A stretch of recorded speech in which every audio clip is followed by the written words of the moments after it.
तकदीर का खेल कहानी। बात बहुत पुरानी है। गुजरात के सूरत शहर में मनसुख लाल नाम के एक व्यापारी थे। इनका कीमती रत्न का कारोबार था। इनका कारोबार दुनिया के कई देशों में फैला हुआ था। पूरे सूरत शहर में इनका मान और सम्मान था। मनसुख लाल के दो बेटे थे जिनका नाम राम और श्यामलाल था। रामलाल को दौलत और रुतबे का बहुत घमंड था, जबकि श्यामलाल एक शरीफ और सुलझा हुआ इंसान था।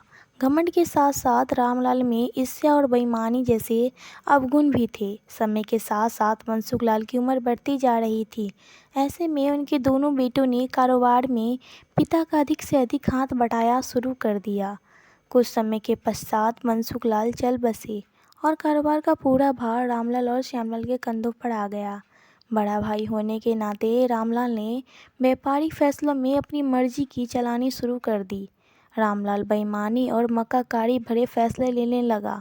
असली रतन के नाम पर वह नकली रतन व्यापार करने लगा, जिससे उनका मुनाफा बढ़ने लगा। इस मुनाफे से उसका बाकी बड़ा चरित्र भी काला हो गया। दौलत के घमंड में वह परिवार में उन्मादी जैसा व्यवहार करने लगा।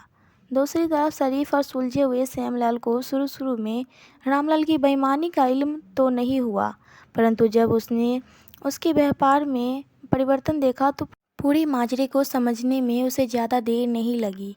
रामलाल की करतूतों से श्यामलाल को बड़ा दुख हुआ। उसने रामलाल को समझाने और सही रास्ते पर लाने की कोशिश भी की, परंतु रामलाल श्यामलाल से खफा हो गया और व्यापार में बंटवारे का बहाना ढूंढने लगा। बंटवारे में भी उसने बेईमानी की, साजिश रची, घर में कलह का माहौल पैदा किया। अंत रामलाल अपनी साजिश में सफल रहा और श्यामलाल के हिस्से के व्यापार पर भी वह कब्जा कर बैठा। रामलाल के व्यापार से दुखी होकर श्यामलाल ने शहर से दूसरी जगह अपना ठिकाना बनाया और रत्न के अपने व्यापार से नए सिरे से शुरू की। ईमानदारी की नींव पर शुरू हुआ श्यामलाल का व्यापार जल्द ही चल निकला। एक तरफ जहां श्यामलाल की खातिर देश और विदेश में बढ़ने लगी, वहीं दूसरी तरफ रामलाल की करतूतों की पोल खुलने लगी थी। नकली रत्न के व्यापार के कारण रत्न बाजार में रामलाल की साख को जोरदार धक्का लगा और उसके व्यापार का दायरा सिमटने लगा। अंत नौबत यहाँ तक आ गई, बाहर क्या अपने शहर का भी कोई व्यापारी रामलाल का लेने से तौबा करने लगा। अब वह नौबत यहाँ तक आ गई कि रामलाल को धन के अभाव में अपना घर, दुकान, सामान तक बेचना पड़ गया। जल्द ही रामलाल के हाथ से सब कुछ निकल गया और वह परिवार सही सड़क पर आ गया। अब रामलाल को अपने किए पर पछतावा हो रहा था, परंतु उसकी इस तकदीर ने जो खेल खेल दिया था, उससे आसानी से पीछा आना संभव नहीं था। दूसरी तरफ श्यामलाल की तकदीर का खेल था, जिसकी बदौलत वह रंग से राजा बन गया था। जब रामलाल की बदहाली की खबर श्यामलाल को लगी तो उसे बड़ा दुख हुआ।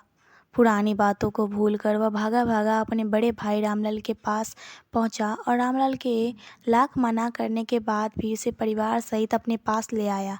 यह भी तकदीर का ही खेल था कि जिस भाई के साथ रामलाल ने बदसलूकी की, उसे सड़क पर पहुंचा दिया, वही भाई आज उसे सड़क से उठाकर अपने घर में ले आया था। दोस्तों, ये कहानी आपको कैसी लगी प्लीज़ कमेंट करके हमें बताएं।